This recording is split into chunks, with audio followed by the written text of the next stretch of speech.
കേസിക്കെതിരെ ഖാർഗെയുടെ വസതിക്ക് മുന്നിൽ flex board. ഉളുപ്പുണ്ടെങ്കിൽ കേസി പിന്മാറണമെന്ന് ഫ്ലക്സിൽ പറയുന്നു.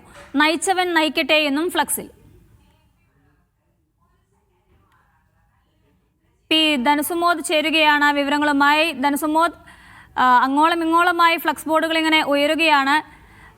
തെരഞ്ഞെടുപ്പിന് മുൻപേ തുടങ്ങിയ മുഖ്യമന്ത്രി ചർച്ചകളാണ് ഇപ്പോഴും ഈ ഫ്ലക്സ് ബോർഡുകളും ഇത്തരത്തിലുള്ള ഫ്ലക്സ് ബോർഡുകളും ബാനറുകളും ഒക്കെ വന്നുകൊണ്ടേയിരിക്കുകയാണ്. ഇപ്പോൾ കേസിക്കെതിരെ ഖാർഗെയുടെ വസതിക്ക് മുന്നിലാണല്ലേ ഇത്തരത്തിലൊരു ഫ്ലക്സ് ബോർഡ് ഉയർന്നിട്ടുള്ളത്?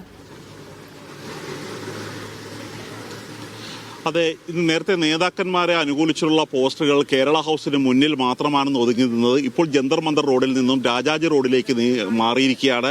ഇതിന്റെ ഈ സ്ഥലത്തിന്റെ പ്രത്യേകത എന്ന് പറയുന്നത് തന്നെ ഇവിടെ കോൺഗ്രസിന്റെ ദേശീയ അധ്യക്ഷൻ മല്ലികാർജ്ജുന ഖാർഗെയുടെ വസതിയാണുള്ളത്.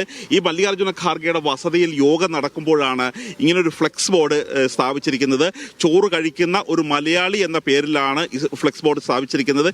ഈ മലയാളിയോട് തന്നെ നമുക്ക് ഈ പ്രതിഷേധത്തിന്റെ കാരണം ചോദിക്കാം. എന്താണ് ഇങ്ങനെയുള്ള പ്രതിഷേധത്തിന്റെ കാരണം? ഇത് എൻ്റെ മാത്രം ഒരു ഫ്ലെക്സ് ആയിട്ട് ഞാൻ കാണുന്നില്ല. കേരളക്കരയുള്ള മുഴുവൻ മലയാളികളും ഇത് തന്നെയാണ് പറയാൻ ആഗ്രഹിക്കുന്നത് എന്നാണ് ഞാൻ വിശ്വസിക്കുന്നത്. നമ്മളിപ്പോൾ ഇപ്പം നിങ്ങളുടെ ചാനലിൻ്റെ യൂട്യൂബ് കമൻറ്റ്സ് ആണെങ്കിലും ഏത് ഫേസ്ബുക്ക് പോസ്റ്റിന് താഴ്പ്പ് കാണും, VD സതീശനെ തന്നെയാണ് എല്ലാവർക്കും മുഖ്യമന്ത്രിയായി കാണാൻ ആഗ്രഹം.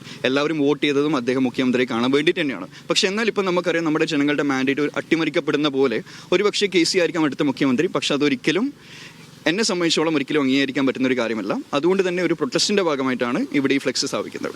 നിങ്ങൾ കോൺഗ്രസ്സുകാരനോ VD പക്ഷക്കാരനോ അങ്ങനെയാണോ? അല്ല, ഞാൻ ഒരിക്കലും എന്നെ അറിയാവുന്നവർക്ക് കൃത്യമായിട്ട് അറിയാം. ഞാൻ LDFന് വോട്ട് ചെയ്തിട്ടുണ്ട്. അതുപോലെ തന്നെ ഞാൻ കല്യാശ്ശേരിക്കാരനാണ്. കമ്മ്യൂണിസ്റ്റ് കോട്ടയിൽ നിന്നാണ് ഞാൻ വരുന്നത്. അപ്പോൾ ഒരു LDF ചായവ് എനിക്കുണ്ട്. പക്ഷെ എന്നാൽ കൂടി ഈ വട്ടം VD സതീശൻ മുഖ്യമന്ത്രിയെ കാണണം എന്നുള്ള ആഗ്രഹം കൊണ്ട് തന്നെയാണ് ഈ വട്ടം ഞാൻ കോൺഗ്രസിന് വേണ്ടി വോട്ട് ചെയ്തു. പക്ഷേ എന്നാൽ ഇപ്പം മുഖ്യമന്ത്രിയാവാൻ പോകുന്ന മറ്റൊരു വ്യക്തിയാണ് എന്ന് നമുക്ക് എല്ലാവർക്കും അറിയാം. അപ്പോൾ അതിനെതിരെയുള്ള ഒരു പ്രൊട്ടസ്റ്റാണിത്. ഇത് നാട്ടിൽ നിന്ന് ചെയ്ത് അയച്ചതുകൊണ്ട് നിങ്ങളൊരു പ്രിന്റ് ഔട്ട് എടുത്തല്ല? ഒരിക്കലല്ല, ഇത് ഞാൻ തന്നെ ഡിസൈൻ ചെയ്തിട്ട് ഞാൻ തന്നെ ചെയ്തിട്ടുള്ള ഒരു കാര്യമാണ്. പിന്നെ എൻ്റെ 1-2 ഫ്രണ്ട്സിനോട് ഞാൻ അഭിപ്രായം ചോദിച്ചിട്ടുണ്ട്. അത്ര മാത്രമേ ഉള്ളൂ. ബാക്കിയെല്ലാം ഞാൻ തന്നെയാണ് ചെയ്തത്. ഇത്രയും കടുത്ത വാക്കുകൾ ഉപയോഗിക്കാനുള്ള കാരണം? നമുക്ക് കടുത്ത വാക്കുകൾ എന്ന് പറയുമ്പോൾ ഇപ്പം കുറച്ചുകൂടി അൺപാർലമെന്ററി ആണെന്നുള്ള കാര്യം എനിക്കറിയാം. പക്ഷെ എന്നാലും അൺപാർലമെന്ററി ആയിട്ടുള്ള കാര്യങ്ങളാണ് ഇവിടെ നടക്കുന്നത്. പീപ്പിളിന്റെ മാൻഡേറ്റ് ഇവിടെ അട്ടിമറിക്കപ്പെടുകയാണ്. അപ്പോൾ അതിനെതിരെയുള്ള ശക്തമായിട്ടുള്ള പ്രൊട്ടസ്റ്റിന്റെ ഭാഗമായിട്ട് തന്നെയാണ് കുറച്ചും കൂടി കടുപ്പുള്ള വാക്ക് ഇവിടെ സ്വീകരിച്ചിട്ടുള്ളത്.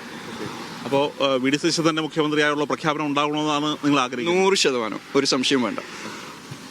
ഇപ്പോൾ ഈ മല്ലികാർജ്ജുന ഖാർഗെയുടെ വസതിക്ക് മുന്നിൽ തന്നെ ഈ ഫ്ലെക്സ് ബോർഡ് സ്ഥാപിച്ചിരിക്കുന്നത് അദ്ദേഹം ആവശ്യപ്പെടുന്നത് VD സതീശൻ തന്നെ കേരളത്തിന്റെ മുഖ്യമന്ത്രിയായി വരണം എന്ന ആവശ്യം തന്നെയാണ്. അതുകൊണ്ട് തന്നെയാണ് ഇങ്ങനൊരു വ്യത്യസ്തമായ സമരവും ഉയർത്തി ഫ്ലെക്സ് ബോർഡ് ഉയർത്തി ഈ നടപ്പാതയിൽ തന്നെ അദ്ദേഹം സമരം നടത്തുന്നത്.